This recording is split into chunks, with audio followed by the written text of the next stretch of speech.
días a todos y a todas. Gracias por estar acá. Bueno, como explicó la decana, hoy día vamos a tener a dos profesores de nuestra facultad, el profesor Rodrigo Enríquez y el profesor Andrés Benasconi. Ambos van a hablar de distintas perspectivas sobre la Constitución. ¿Ya? Vamos a partir primero con un contexto más bien histórico sobre la Constitución de nuestro país, y posteriormente vamos a hacer una bajada a cuáles son los hitos que la Constitución o los cambios de la Constitución que se están hablando hoy a nivel país, y con una bajada a cómo esos cambios que se están hoy día conversando pueden tener o van a tener algún impacto en temas de educación. ¿Ya?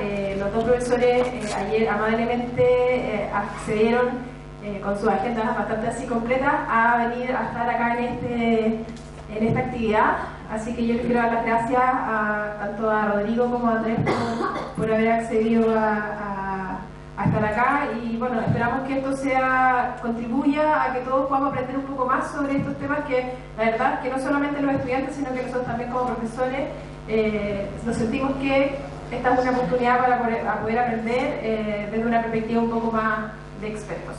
Y ahora vamos a partir, y así va a ser la actividad. Vamos a partir primero con el profesor Rodrigo Enríquez, que más o menos alrededor de 20 minutos nos va a estar hablando sobre la perspectiva histórica de la Constitución. Posteriormente vamos a tener un set de preguntas, ¿ya? Con Diego entre Diego y yo vamos a estar moderando para que se hagan las preguntas correspondientes. Posteriormente el profesor Andrés Benasconi va a hablar sobre el otro tema, más ya la bajada como en educación, y también vamos a hacer preguntas. Y después, idealmente, si el tiempo nos permite, la idea es tener acá a los dos profesores y que podamos hacer una especie de conversación con todos los que estamos hoy día. Eso. Gracias. Muy buenos días a todas, a todos. Primero quería presentar un texto, pero las cosas son así que vamos a volver a la vieja escuela, a la oralidad. Espero que no se aburran. Voy a poner mi mejor voz y mi mejor ánimo para poder hacer esto lo más entretenido posible. Y lo más entretenido posible porque vamos a hablar de historia, ¿ya? Yo soy profesor de historia. Si bien no son los temas que yo trabajo, lo que quiero proponerles hoy día es revisar de forma muy rápida cómo ha sido la construcción social o la legitimidad social que ha tenido las constituciones en Chile. Y para eso me baso en un artículo elaborado por un historiador, un colega llamado Sergio Gres, un artículo que salió hace bastante tiempo, hace casi 10 años, que se llama La ausencia de un poder constituyente democrático en la historia de Chile. Quiero comentar este artículo, de hecho pensaba ponerlo y seleccioné algunos párrafos de este texto, porque la tesis básica de este texto es que las tres constituciones que hemos tenido desde el punto de vista de la construcción de la ciudadanía y desde la ciudadanía han sido ilegítimas. Esa es la tesis fundamental de este artículo, y también de otros historiadores e historiadoras que al revisar, y sobre todo la Constitución de 1925, revisar cómo su construcción o en su construcción nunca o de forma muy limitada han participado los movimientos sociales, ha participado la ciudadanía y han participado en el fondo las personas que construimos y somos afectadas y afectadas por la Constitución. Insisto, no son mis temas, yo voy a mirar esto desde una perspectiva que se denomina historia social, es decir, de cómo los actores sociales dan legitimidad a sus prácticas, dan legitimidad al conjunto de instituciones que son las instituciones que nos organizan la vida social. Entonces comienzo. Ciertamente cuando hablamos de constituciones y historias constitucionales en Chile, insisto, que no son mis temas, se comienza hablando de un periodo que es el periodo post-independencia. No quiero extenderme mucho en esto, pero sí señalarles de que generalmente ustedes en el colegio, probablemente en el liceo o en la escuela, vieron que el periodo de la independencia es un periodo bastante caos, digamos. Muchos ensayos constitucionales, muchas constituciones, si se acuerdan, las moralistas, las federales, hasta que se impone por la fuerza la Constitución de 1833. Ustedes me imagino que también la conocen, Portales, les suena, todas esas cosas, José Joaquín Prieto, todas esas cosas. Lo primero es señalar de que el periodo que va de la independencia hasta la Constitución de 1833 es un periodo que tradicionalmente ha sido visto como un periodo denominado anarquía. Viene de forma bastante peyorativa incluso. Pero es un tiempo bastante rico en propuestas constitucionales, pero generalmente hechas desde la aristocracia santiaguina, que ciertamente, primero, era una aristocracia, un grupo muy pequeño, muy reducido, que intentó emular las viejas leyes monárquicas, que intentaba de una otra manera retrotraer el pasado monárquico de leyes, de mandatos, a un tema republicano. Por tanto, entre monarquía y república, en ese periodo no hay, digamos, hay bastantes más puntos de encuentro que puntos de ruptura.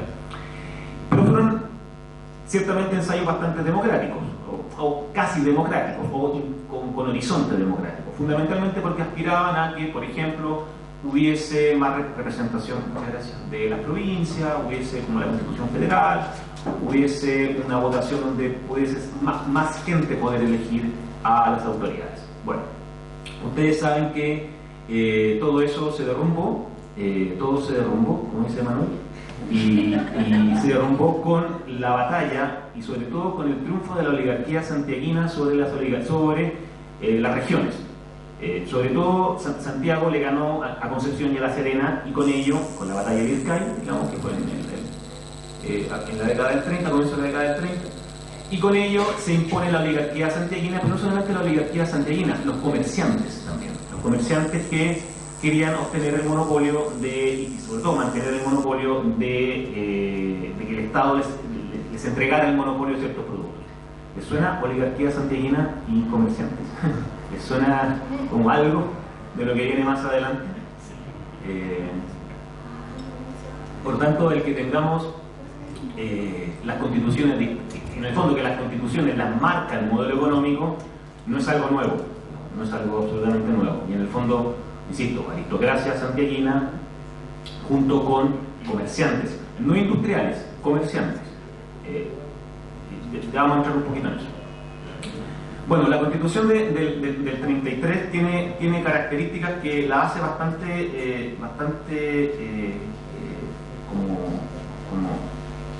como una suerte de inicio que marcó bastante, digamos, el siglo XIX y también el siglo XX.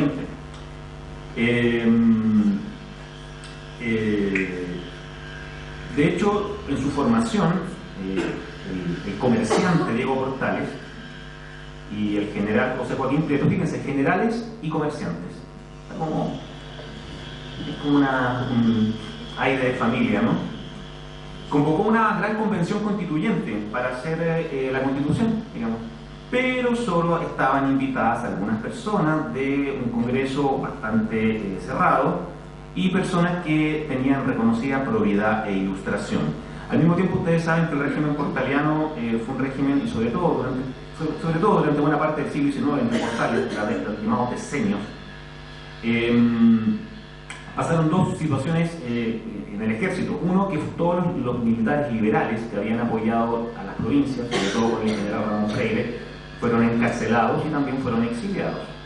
Y sobre todo hubo una férrea censura. Ustedes, bueno, me imagino que no sé si conocen que durante el gobierno de José Joaquín Prieto, el ministro Diego Portales, existían cárceles públicas, o sea, a las personas, a los prisioneros los paseaban por las plazas de Santiago en unas celdas guiadas por caballo.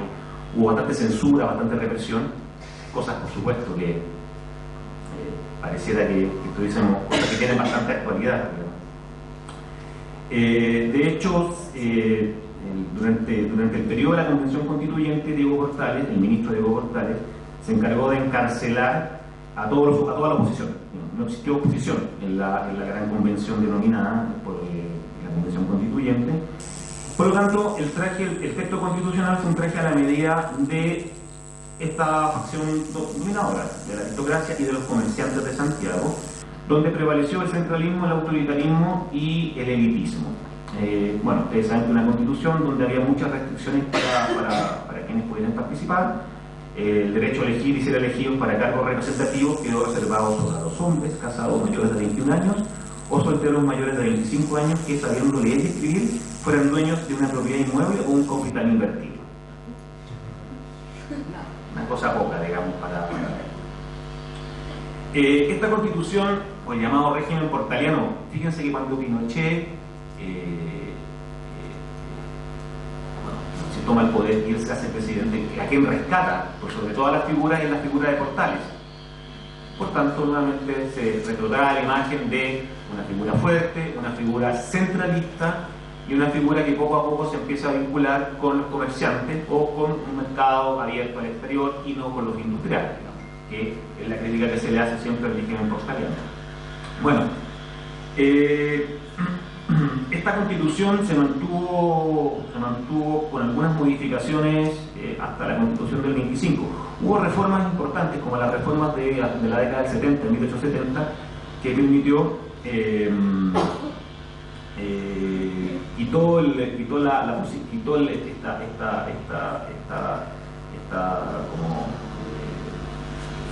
requisito de que fueran hombres que tuviesen propiedad, y lo dejó solamente con personas que supieran leer y escribir. Claro, quienes sabían leer y escribir a fines del siglo XIX, bastante pocas personas, digamos. Las mujeres estaban excluidas. Teníamos entonces un régimen constitucional que se rompió con la guerra civil de 1891, y que hay un tema que es bien interesante también reflexionar de cuál ha sido el papel de los militares. Los militares, en el fondo, durante el siglo XIX fue un ejército pagado, porque nadie quería enrolarse en el ejército. Para las guerras de la independencia, nadie quería enrolarse en el ejército. Por tanto, el Estado y la aristocracia santiaguina, nuevamente, tuvo que desembolsar grandes sumas de dinero para que la gente quisiera pelear, digamos. Por tanto, un ejército que se formó medio mercenario, digamos. Para la guerra del Pacífico, igual, la gente no quería ir a pelear. Por tanto, hubo que nuevamente el Estado chileno desembolsar grandes sumas de dinero para que el ejército pudiese tomar esta misión de luchar por la patria en la guerra del Pacífico.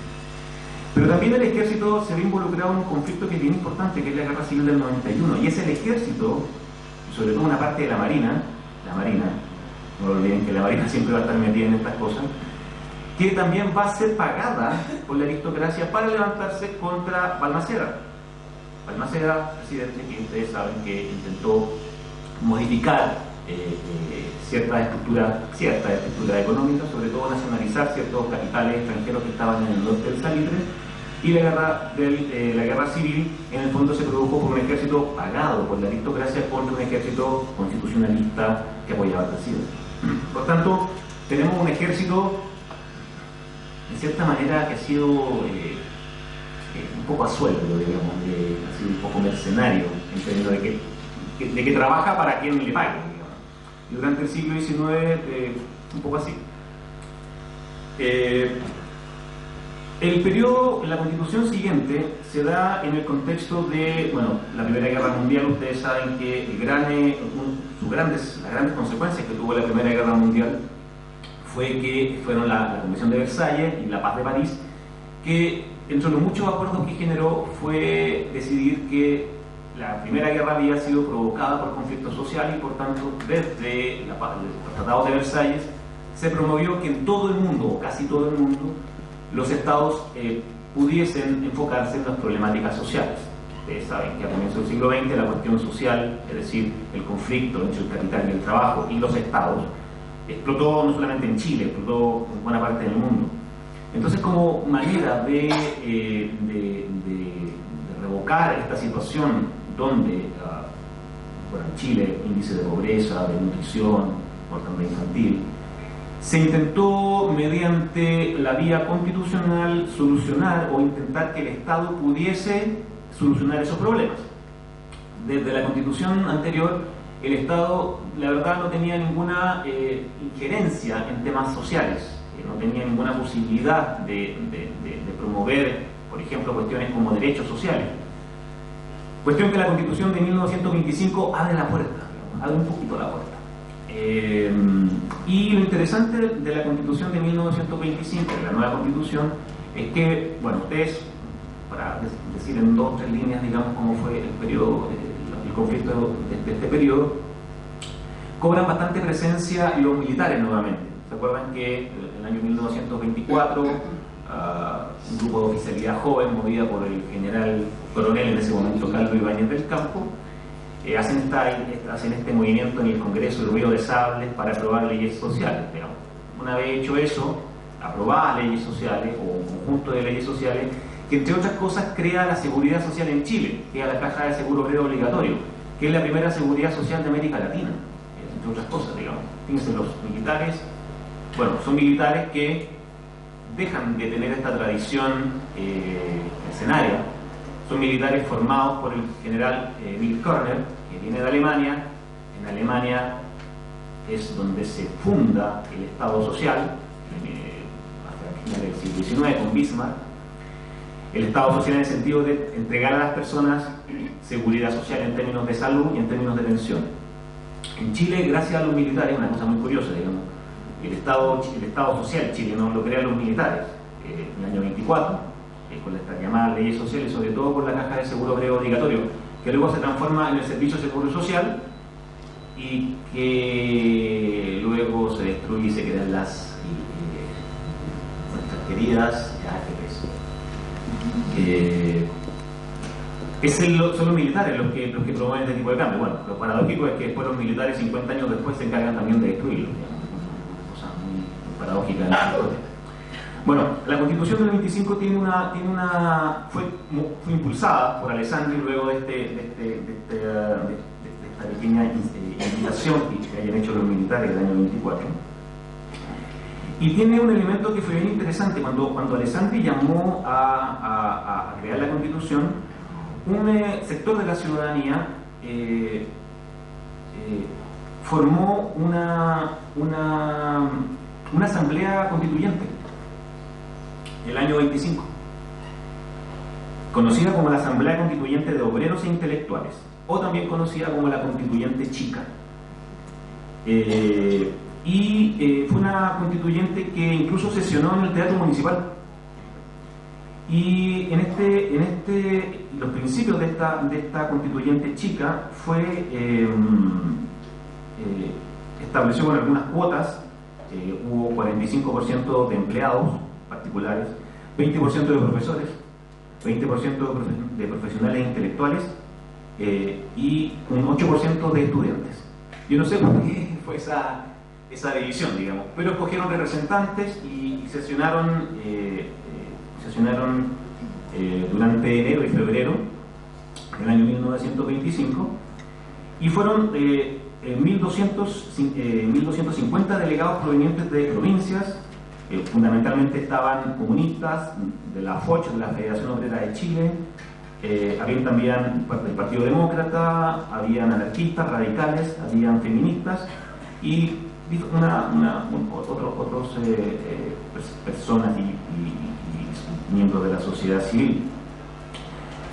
Lo más interesante es que esta asamblea constituyente, la asamblea chica, digo chica porque también hubo una constituyente un poco más grande, tuvo entre sus objetivos asegurar, fíjense lo siguiente, la socialización de la tierra y los medios de producción, la forma federal del gobierno, el deber del Estado de coordinar y fomentar la producción y asegurar la distribución de los productos, un sistema colegiado de gobierno tanto a nivel comunal, nacional, la organización del poder legislativo en base a cámaras funcionales, la separación de la Iglesia del Estado, la enseñanza gratuita desde la escuela hasta la universidad, colocando en su dirección a maestros, padres y estudiantes, la igualdad de derechos políticos y civiles de ambos sexos y la supresión del ejército permanente. Esto en el año 1925. Llama la atención que muchas de estas demandas, que en teoría iban a ser promovidas por la Constitución y en esta Asamblea Constituyente de Intelectuales, la manera en cómo, por así usando una expresión de un senador democratico reciente, se cocinó. ¿Se acuerdan cuando Saldívar habló de la cocina? Bueno, esta Constitución se cocinó sin tomar en cuenta a esta constituyente chica, que en un principio Arturo Alessandri había señalado de que esta constituyente iba a participar en la formación de la Constitución. Finalmente Alessandri llamó a un grupo de juristas más o menos cercanos, provenientes de políticos, incluso a su ex contendor electoral, Pablo Corboy, un grupo de abogados, Guillermo Edwards Mate, Leopoldo Yáñez, Juan Enrique Concha, bueno, Guillermo Subercaso, puros sectores populares, como ustedes están escuchando, digamos. Y con ello, y sobre todo con Arturo Lyon, redactaron el texto constitucional que le dio mayor poderío al presidente y no al Parlamento. Bueno, aunque esta constitución, bueno, aquí Andrés probablemente Andrés sabe mucho más de estos temas, pero aunque esta constitución fue ciertamente más presidencialista, sí tuvo una característica esencial para que pudiese ser construido lo que yo en un estudio que hice hace bastantes años denominé el Estado sólido o el Estado social chileno, que permitió la creación de un conjunto de instituciones que permitieron llevar a cabo algunos derechos sociales, como por ejemplo la construcción de un sistema de pensiones, la construcción de un sistema de salud, la protección de los precios. Fíjense que buena parte de los movimientos sociales en Chile ha tenido que ver, y no solamente en Chile, ha tenido que ver con los alzas de los precios. Piensen en la huelga de la carne en Santiago en 1903, piensen en Valparaíso en 1905, piensen en las fichas salario en la huelga de Santa María el año 1907, piensen en el alza de precios de la revuelta de la Chaucha el año 1949, piensen en la batalla de Santiago, que fue en abril de 1957. Generalmente están asociados al costo de vida. Piensen ustedes que, por ejemplo, el proyecto de metro que iba a ser, que se pensó con Frey y se pensó con Allende, era un metro que iba a tener, esto lo sé porque hace poco tradujimos un artículo de una historiadora norteamericana que hace la historia del metro, y cuenta cómo Pinochet en el fondo saca el metro del proyecto original, que era llegar a la periferia, y deja a los sectores populares con la micro, digamos, y el metro lo deja exclusivamente para la clase media, digamos.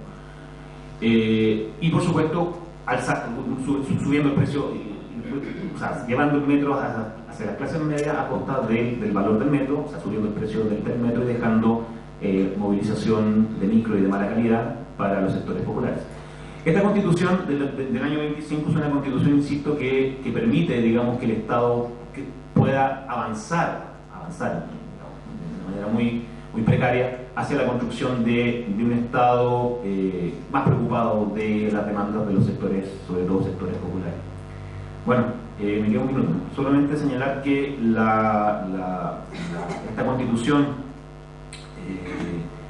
que permitió avanzar este Estado social, bueno, se destruye con el golpe, y que la manera en cómo se empieza a gestar inmediatamente después del golpe de la Constitución, de hecho, Pinochet llama a un exministro de Alessandri, de Jorge Alessandri, del hijo de Arturo Alessandri, Enrico Ortúzar, y se vuelve un patrón, digamos, que no era extraño para la formación de la Constitución del año 80, que es una constitución de élite formada por hombres, formada por la aristocracia, generalmente santiaguina, que redacta un texto y que curiosamente, digamos, al igual que la Constitución del 25 y la Constitución de 1933, se arma la Constitución, se arman plebiscitos totalmente amañados, digamos, que dan legitimidad mediante urnas, sin sistemas electorales abiertos, democráticos, que han generado las constituciones que tenemos, es decir, constituciones elitistas, constituciones hechas por aristócratas, santiaguinos, cuyo nivel de participación de la ciudadanía, salvo quizá la constitución de 1925, por lo que le comenté muy brevemente, han sido constituciones que han generado un poco el malestar que tenemos ahora, porque en su origen nunca, salvo la del 25 en esta constituyente chica, ha sido la ciudadanía la que ha participado en su construcción. Eso.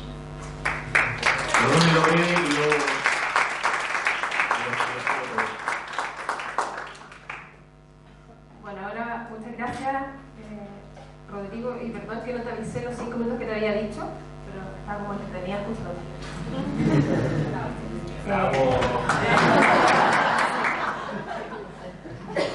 Bueno, ahora vamos a abrir para un par de preguntas, breves preguntas, ¿ya? Y explico que cuando son preguntas, como que la idea es que si ustedes tienen alguna inquietud, y después podemos abrir a conversaciones más al final cuando ya tengamos a los dos profesores adelante. ¿Les parece? ¿Sí? Si alguien tiene una pregunta, pueden levantar la mano porque no sé si Diego está por ahí. Diego está con el micrófono. Aquí, Ana Luisa quiere hacer una pregunta. ¿Hablo poesía? Sí. ¿Me escuchan atrás? Perdona, llegué un poquito atrasada, pero voy a escuchar de la mitad, es interesante como la historia de cómo pensamos la Constitución. La pregunta concreta es si tuvieras que pensar en 3 enseñanzas que debiéramos tener hoy sobre construcción de constituciones, ¿cuáles serían esas? Es decir, mira, si hoy día nosotros queremos imaginar una nueva constitución, ¿qué debemos tener cuidado o qué nos ha enseñado la historia de las constituciones para poder avanzar, quizás, ojalá, en mi opinión, en una nueva constitución? Siendo especialista, pero creo que lo que nos ha enseñado la historia es que primero no deben hacer a los mismos, o sea, hombres, aristócratas y sandeguinos. Yo creo que hay un tema de cómo se construyen los mecanismos, y yo creo que bueno, ya hay numerosas propuestas que están saliendo. La otra tiene que ver con cómo entre 1920 y 1970 logramos avanzar en un incipiente Estado social. Yo creo que cualquier proyecto constitucional nuevo debería retomar esa senda, digamos, que puede ser cuestionar, revisar, incluso cuando el Estado quería avanzar se hablaba de usar resquicios legales, cuando Novoa Monreal, digamos, el abogado de los resquicios legales, digamos, quería, por ejemplo, fijar precios, digamos, que ya uno puede decir una medida antigua, una medida totalmente fuera de contexto, pero era para la protección del consumo, es decir, pensar en derechos sociales. Y pensar en derechos de nuevas generaciones ahora, digamos, que yo creo que cada vez hay. Y lo otro es que como una constitución también nos puede asegurar niveles de participación, construcción. Yo sé que la constitución no es, digamos, la que nos debe asegurar eso, pero como una constitución o una normativa, digamos, cualquier acto normativo, nos puede asegurar participar en lo público, digamos. Yo creo que la gracia del 25 al 70, que es el periodo que más conozco, es que el conflicto que estaba en la calle, uno puede estar de acuerdo o no, pasó al Estado, digamos. Y es una cuestión que uno puede decir, bueno, hoy día no queremos hacerlo así, el Estado no es nuestro fin, el Estado no es nuestro objetivo, puede que sí, yo soy bastante estatista, digamos, yo creo que sí. Pero también cómo asegurar eso, sobre todo para que los conflictos puedan estar presentes en una sociedad y resolver esos conflictos de una manera, no digo armónica, pero sí que pueda haber, que ese conflicto pueda estar dentro de la institucionalidad. ¿Se explicó? ¿Alguna otra pregunta? Ahí atrás, ahí está Diego. Hola, me llamo Emilia. Mi pregunta es, ya siempre estamos hablando de hacer una nueva constitución, pero ¿qué tan factible realmente es hacer una nueva constitución? Porque hay muchos sectores que se niegan, que dicen que no es la solución. Entonces, ¿estamos realmente camino a eso? ¿Qué se debe hacer? Bueno, mira, yo creo que yo te voy a responder más desde lo que se puede hacer ahora es de lo que se ha podido hacer. Yo creo que la historia de Chile y la historia social de Latinoamérica y del mundo ha demostrado que las maneras de organización son posibles, digamos. Yo creo que si tú vamos 150 años atrás, digamos, puede que nos encontremos en una situación bastante similar en términos de fragmentación de tejido social. No hay existencia de derechos, muchos derechos eliminados, otros derechos, digamos, privatizados por la Constitución. Fíjate que buena parte de los efectos que tenemos hoy día en pensiones, en el sistema de salud, etcétera, de educación, tuvieron que ver con la Constitución, pero también lo que había antes, que tampoco lo cuantifico, digamos, digo 2070 en Chile, fue hora de ponerse de acuerdo, o sea, es posible, digamos, si uno mira retrospectivamente. Ahora, ¿cómo se hace? Esa cuestión yo soy historiador, pero yo creo que la experiencia y las luchas sociales, como las que estamos viviendo ahora, son las que han motivado las transformaciones, digamos, y esas transformaciones siempre uno se va a encontrar, y no solamente ahora. Fíjate que cuando uno revisa la discusión del año 25, que es bien interesante, la constitución de esta asamblea constituyente del año 25, te encuentras con que la aristocracia tiene el mismo debate: no se puede, ¿por qué la vamos a cambiar? ¿Por qué la vamos a transformar? Y es como, y muy parecido a lo que decía un señor llamado Mariano Egaña, que escribió la constitución de 1833, el de la Plaza Egaña. Mariano Egaña. También no se puede extender derechos. O sea, uno siempre se va a encontrar con esos discursos. Ahora, el tema es que las transformaciones y las luchas son las que son el motor de la historia, dijo un caballero.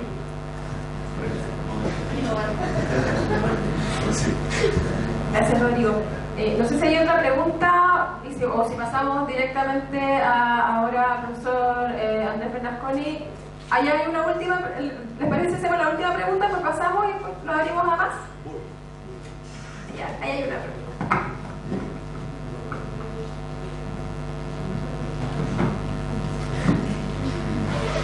Hola, lo que pasa es que usted, como al comienzo, dijo como una relación entre la Constitución y el modelo económico. Entonces, sería como si pudiese profundizar un poco más ahí, o sea, me refiero, cómo la Constitución puede ser un motor de cambio para el modelo económico que estamos, para el modelo económico chileno. Mira, a ver, la Constitución de 1833 permitió que en Chile hubiese, sobre todo, dar muchas facilidades a los monopolios. Diego Portal era comerciante y tenía el monopolio del té y de los juegos, creo. De los juegos, de cartas. Por tanto, la Constitución fue hecha a medida, digamos, de los comerciantes de Santiago.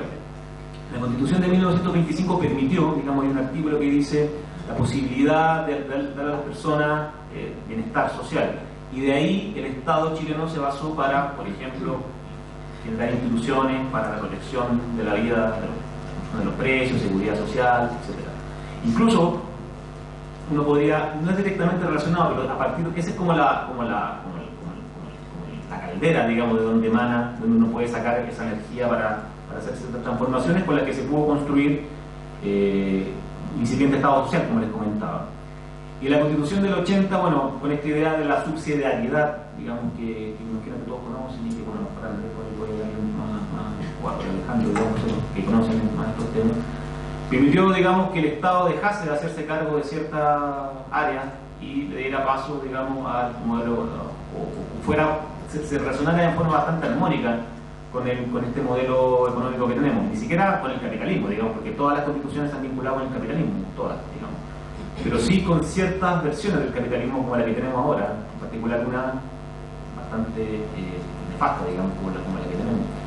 Entonces, la constitución, en el fondo, bueno, y aquí Andrés va a cerrar el tema, digamos, y lo va a amarrar mejor, pero manda por ahí y permite, digamos, y en ese sentido, buena parte, y sobre todo yo pienso en el tema de los derechos, una cuestión que uno, es lo que uno puede exigir, está directamente vinculado al tipo de modelo económico con el que nos estamos moviendo. Yo soy optimista en el sentido de que uno puede volver a pensar una constitución, si no como la del 25, pero sí una constitución que pueda abrir el tema de los derechos sociales, que es una cuestión sin duda muy cuestionada, mucha gente cree que no existen, y ahí podemos entrar, digamos, a discutirlo, digamos, no sé si pero o otros que están acá, digamos. Pero yo creo que la constitución pueden, digamos, permitir que esas cuestiones se puedan desarrollar. Luego ya en otros espacios normalitos, pero yo creo que efectivamente se puede desarrollar. Ya, entonces, gracias Rodrigo. Ahora vamos